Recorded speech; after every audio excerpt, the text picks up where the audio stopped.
মুক্তিযুদ্ধ হয় এক গ্রুপ, আবার যখন আওয়ামী লীগ পক্ষের যারা ক্ষমতায় আসে তখন স্বাধীনতার পক্ষে মুক্তিযুদ্ধের ভিন্ন তালিকা করা, ঠিক না বন্ধুগণ? দেখতে পাই আসলেই মুক্তিযুদ্ধ যারা করেছে, আমার বাবা একজন মুক্তিযুদ্ধ, আজ কিন্তু আমার বাবার খবর হয় না, স্পষ্টভাবে ধিক্কার জানাই। আসলেই তোমরা এদেশকে স্বাধীনতা, গণতন্ত্র, সমাজতন্ত্র এ সমস্ত গুলা কিন্তু তোমাদের ভুল হয়ে দাঁড়িয়েছে। মূলত তোমাদের অন্তর হয়েছে, অন্তরে তোমাদের হচ্ছে ক্ষমতাতন্ত্র, কিভাবে ক্ষমতাকে টিকে রাখা যায়।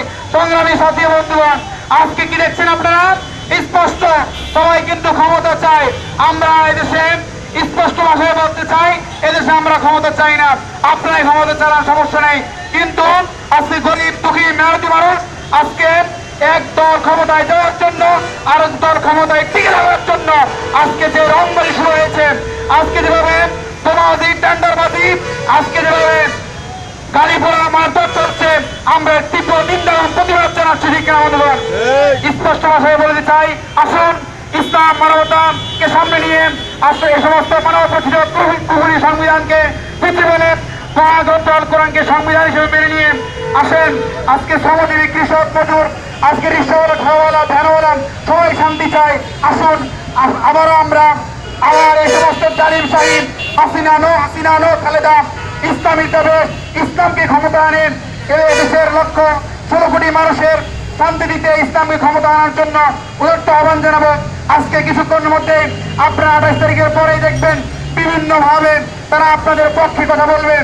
শোনা আজকে দেখা যায় গরিব দুঃখীর মানুষের কাঁধে হাত দিয়ে আসবেন, দেখবেন তারা বিভিন্ন স্লোগানে তারা আপনাদের কাছে আসবে, আবার ভোট নেওয়ার জন্য, সিটি কর্পোরেশন নির্বাচনের জন্য আসবে। উদাত্ত আহ্বান জানাবো এই সমস্ত নির্বাচনে সেই সমস্ত ধোঁকাবাজ, সেই সমস্ত ডাকাত লুণ্ঠনদেরকে আমরা ক্ষমতায় আর দেখতে চাই না। এবার নির্বাচনে আমরা ইসলামী আন্দোলন বাংলাদেশের পক্ষ থেকে সিটি মেয়রের যে প্রার্থী আসবে আমরা তার নির্বাচন করব।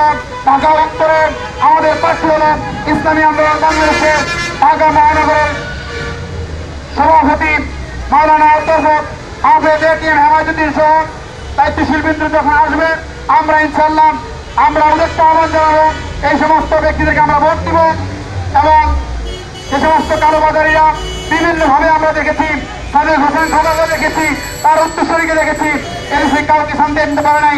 ইসলামী দেশ, ইসলাম মানবতা শান্তি আনতে পারেন। ইসলামকে আগামীতে ক্ষমতা আনার জন্য উদাত্ত আহ্বান জানিয়ে আজকের এই মহান স্বাধীনতা দিবসে আমরা দোয়া করি আল্লাহ রাব্বুল আলামিন তাদের বিনিময়ে আমরা এই একটি ভূখণ্ড পেয়েছি, মানচিত্র পেয়েছি, দেশ পেয়েছি, পতাকা পেয়েছি। আল্লাহ রাব্বুল আলামিন তাদেরকে জান্নাতুল মাকাম দান করুন, আল্লাহুম্মা আমিন। আল্লাহ রাব্বুল আলামিন আজকে স্বাধীনতা দিবসকে আপনি কবুল করে নেন। আল্লাহ যারা ইসলাম মানবতার জন্য, আল্লাহ দেশের জন্য জীবন দিয়েছে রব্বুল আলামিন, তাদেরকে আল্লাহ আপনার জান্নাতুল মাকাম দান করেন। রব্বুল আলামিন আজকে যে সমস্ত ভাইরা তাজা রক্ত ঢেলে দিয়েছেন, হে আল্লাহ যে সমস্ত মা বোনরা ইজ্জত দিয়েছেন, আল্লাহ আজকে সেই দেশের জন্য আজকে দেখা যায় বিভিন্ন শকুনরা, আল্লাহ বিভিন্ন শকুনরা, আল্লাহ ইহুদি খ্রিস্টানদের দালালেরা, আল্লাহ আমেরিকার শক্তিরা, ভারতের শক্তিরা আজকে এই দেশটাকে খেয়ে ফেলতেছে। আল্লাহ রাব্বুল আলামিন এই দেশকে আপনি হেফাজত করেন, আল্লাহ মুসলমানদের সাথে হেফাজত করেন, ইমান এবং মুসলমানদের সাথে এই ইসলামকে, বাংলাদেশকে, আমাদের ছোট্ট একটা রাষ্ট্রকে আপনি হেফাজত করেন। আল্লাহ যারা শহীদ হয়েছে এই দিনে তাদেরকে জান্নাতুল মাকাম দান করেন। হে আল্লাহ ইসলামী ছাত্র আন্দোলন কবুল করেন।